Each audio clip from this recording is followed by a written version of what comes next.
महाराष्ट्र, झारखंड विधानसभा चुनाव में वोटिंग की प्रक्रिया आप जानते हैं कल पूरी हो गई है और अब सबको इंतजार नतीजों का है। महाराष्ट्र में किसकी सरकार बनेगी, झारखंड में जीत का झंडा कौन लहराएगा, हर कोई यही जानना चाहता है और इसका पता चलेगा 23 नवंबर नतीजों के दिन।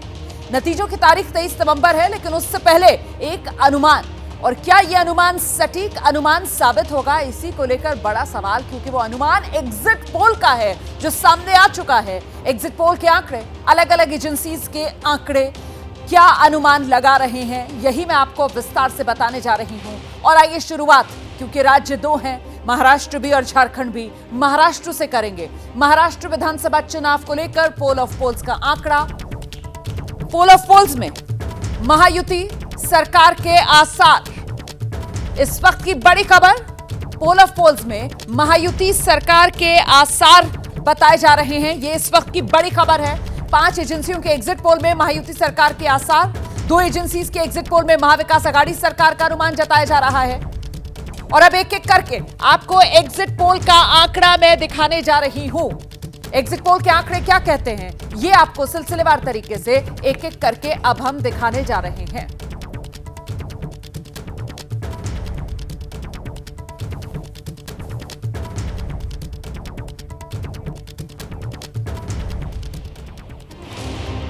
और आइए अब शुरू करते हैं सिलसिला। महा एग्जिट पोल का आंकड़ा महाराष्ट्र को लेकर क्या कह रहा है, अलग अलग एजेंसीज का ये एग्जिट पोल। और शुरुआत सबसे पहले जिस एजेंसी के एग्जिट पोल के आंकड़े के साथ हम करने जा रहे हैं, आप देख रहे हैं इस वक्त INS मैट्राइज का ये आंकड़ा। महाराष्ट्र विधानसभा कुल 288 सीटें महाराष्ट्र विधानसभा की, और इसमें बीजेपी गठबंधन मतलब महायुति के खाते में 150 से 170 सीटें जा सकती है।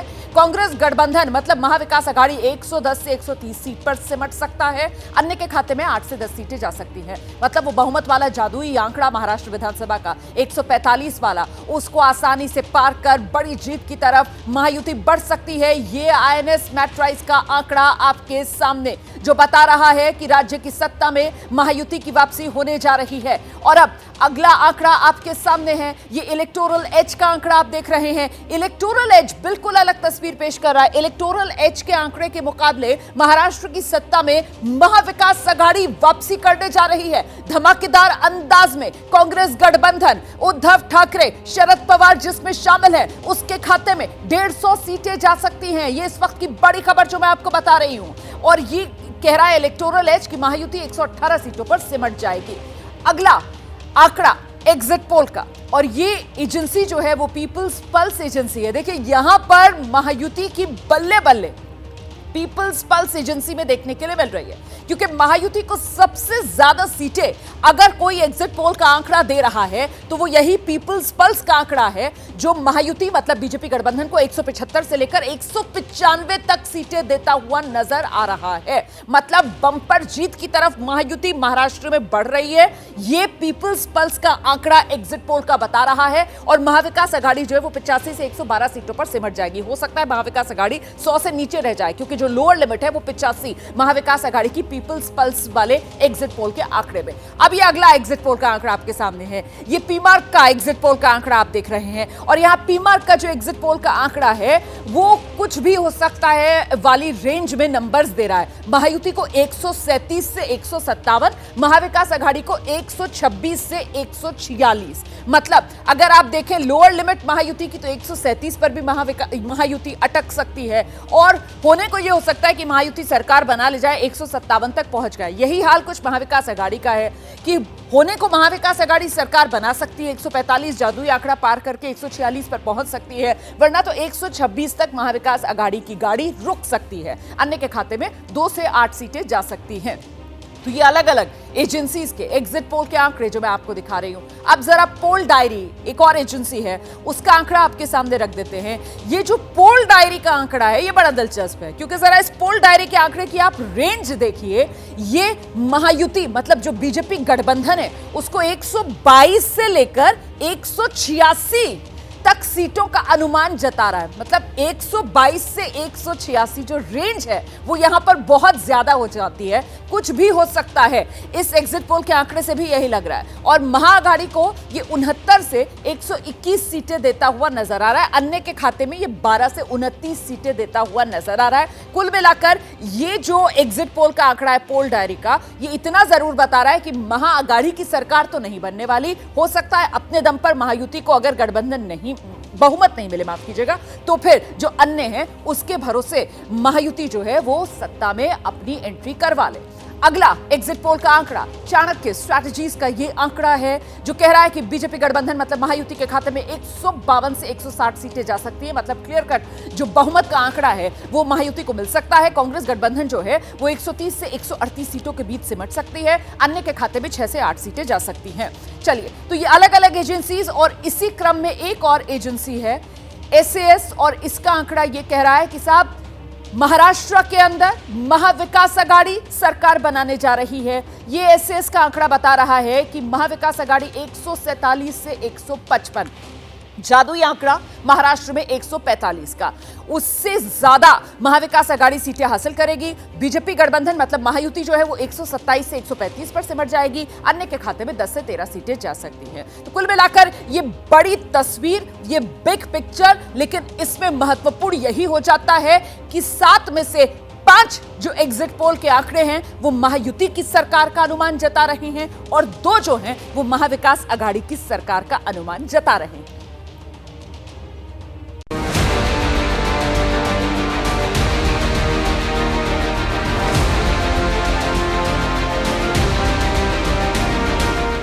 महाराष्ट्र विधानसभा के चुनाव के लिए जनता ने अपना फैसला सुरक्षित रख लिया है। जनता ने क्या तय किया है इसका खुलासा भी 23 तारीख को हो जाएगा। लेकिन महा एग्जिट पोल ने आंकड़ों के आधार पर जो अनुमान लगाए हैं उसके मुताबिक महाराष्ट्र में महायुति फिर विजय हासिल करती दिख रही है। अलग अलग एजेंसीज के एग्जिट पोल महाराष्ट्र में ज्यादातर महायुति सरकार बनाने का अनुमान लगा रहे हैं, जबकि 2 एजेंसीज के एग्जिट पोल में महाराष्ट्र में महाविकास आघाड़ी की सरकार बनने के आसार दिख रहे हैं। राज्य की 288 सीट में से महा एग्जिट पोल के मुताबिक बीजेपी गठबंधन यानी महायुति को 146 सीट मिलती दिखाई दे रही है, जबकि कांग्रेस गठबंधन यानी महाविकास आघाड़ी को 130 सीट मिलने का अनुमान है, जबकि एग्जिट पोल में अन्य को 12 सीट मिल सकती है। महायुति को महाराष्ट्र में बढ़त मिलने के कई मायने भी दिख रहे हैं, जिसके मुताबिक ब्रांड मोदी का जलवा बरकरार दिख रहा है। साथ ही जनता को महायुति पर भरोसा भी दिखाई देता है। खास बात ये भी दिख रही है कि शिवसेना शिंदे, एनसीपी अजित ज्यादा लोकप्रिय होते दिख रहे हैं। नारों की बात करें तो बटेंगे तो कटेंगे, एक हैं तो सेफ हैं, नारे असरदार होते दिख रहे हैं। साथ ही उद्धव शरद की विरासत राजनीति को अच्छा खासा झटका लगता दिखाई दे रहा है। एग्जिट पोल के अनुमानों के बाद एक बार फिर महायुति और महाविकास आघाड़ी के बीच दावों का नया दौर शुरू हो गया है। निश्चित रूप से ये जो बढ़ा हुआ वोटिंग परसेंटेज है ये बीजेपी और हमारे अलायंस के लिए, महायुति के लिए ये फायदा हमको देगा और इसका फायदा हमको होगा। आंकड़ों का कोई फर्क नहीं पड़ेगा, महाविकास आघाड़ी ही पावर में आई, सरकार हमारी आएगी और हम सही करेंगे सब चीजों को। महाराष्ट्र के कई नेता भी अब एग्जिट पोल पर अपने दावे पेश कर रहे हैं। एग्जिट पोल पर कितना विश्वास करना है, नहीं करना है, तो जनता के विवेक बुद्धि पर हम छोड़ते हैं। लेकिन महाराष्ट्र में एक बात तय हो चुका है कि महाविकास आघाड़ी की पूर्ण बहुमत की सरकार आ रही है। महाराष्ट्र की जनता अपार बहुमत से महायुति की सरकार बना रही है। एग्जिट पोल्स जो है एग्जिट पोल्स है, एग्जैक्ट पोल्स नहीं, कभी भी एग्जैक्ट नहीं हुआ। तो मैं मानती हूं कि महायुति जरूर वापस आएगी। एकनाथ शिंदे जी, देवेंद्र फडणवीस, अजीत पवार का जो काम है वो महाराष्ट्र ने देखा है। अगर महाविकास आघाड़ी बड़ा उलटफेर करने में कामयाब होती है तो इसके भी खास मायने दिखाई देते हैं, जैसे कि असल की जंग एनसीपी शरद, शिवसेना उद्धव जीतते हुए दिखेंगे। विरासत की जंग में उद्धव भी बाजी मारते हुए दिख सकते हैं। सीनियर पवार भतीजे को पटखनी देकर अपनी ताकत का एहसास करा सकते हैं। संविधान और 50% प्लस आरक्षण का मुद्दा भी कारगर माना जाएगा। बटेंगे तो कटेंगे के नारे को जनता ने नकारा, ये भी देखा जा सकता है। जाति जनगणना, सामाजिक न्याय मुद्दा चला। वैसे दोनों ही ओर से एग्जिट पोल के अनुमान महाराष्ट्र में कांटे की टक्कर दिखा रहे हैं।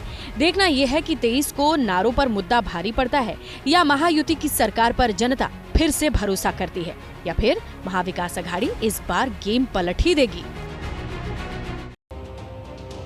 और देखिए जो जानकारी सामने आई है, महाराष्ट्र में इस बार पिछली बार के मुकाबले करीब 4% ज्यादा मतदान हुआ और इस पर डिप्टी सीएम देवेंद्र फडणवीस की प्रतिक्रिया सामने आ गई है। देवेंद्र फडणवीस कह रहे हैं ज्यादा वोटिंग प्रतिशत से बीजेपी को फायदा होता है। ये देवेंद्र फडणवीस की तरफ से बयान दिया गया है। ज्यादा वोटिंग मतलब बीजेपी को फायदा।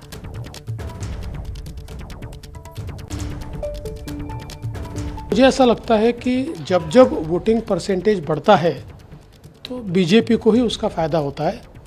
तो मैं ऐसा मानता हूँ कि निश्चित रूप से ये जो बढ़ा हुआ वोटिंग परसेंटेज है, ये बीजेपी और हमारे अलायंस के लिए, महायुति के लिए ये फ़ायदा हमको देगा और इसका फ़ायदा हमको होगा।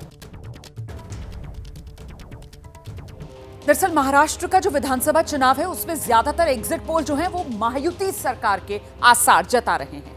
हालांकि महाविकास आघाड़ी की तरफ से कहा जा रहा है कि नतीजों के दिन तस्वीर इससे अलग होगी और एक बार फिर महाराष्ट्र में महाविकास आघाड़ी की सरकार बनेगी। हमारी सहयोगी प्रतिमा मिश्रा ने बात की महाराष्ट्र कांग्रेस अध्यक्ष नाना पटोले से, जिन्होंने एग्जिट पोल पर प्रतिक्रिया देते हुए दावा किया कि महाराष्ट्र चुनाव में महाविकास आघाड़ी की ही जीत होने जा रही है।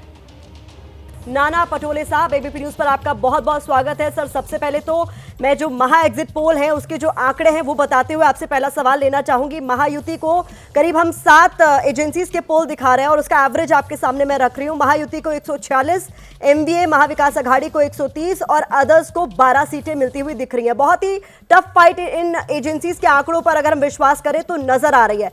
आपका इस पर रिएक्शन सर? देखो, महाराष्ट्र में जो चुनाव हुआ है उसमें एकदम क्लियरिटी है। महाराष्ट्र में महाविकास आघाड़ी की सरकार 175 के करीब सीटें लेकर मेजॉरिटी में सत्ता में आएंगी।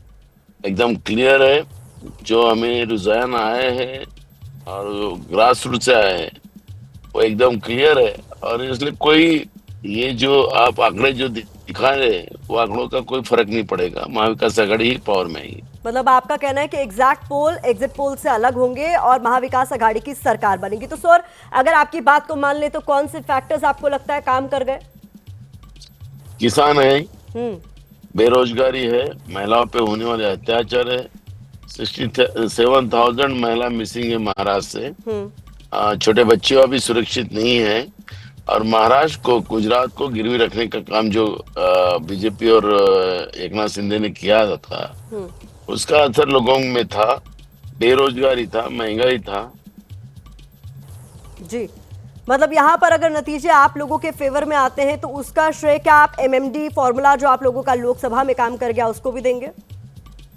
देखो, हम जाति और इसके आधार पर हम चुनाव नहीं लड़ते। वो चुनाव लड़ने का कार्यक्रम बीजेपी का है और उन्हें जिस तरह से अभी कल विनोद तावड़े का जिस तरह से वीडियो सामने आए और जिस तरह से पैसे बांट रहे थे तो हमने उनको कहा कि क्या आप नोट जिहाद कर रहे हो?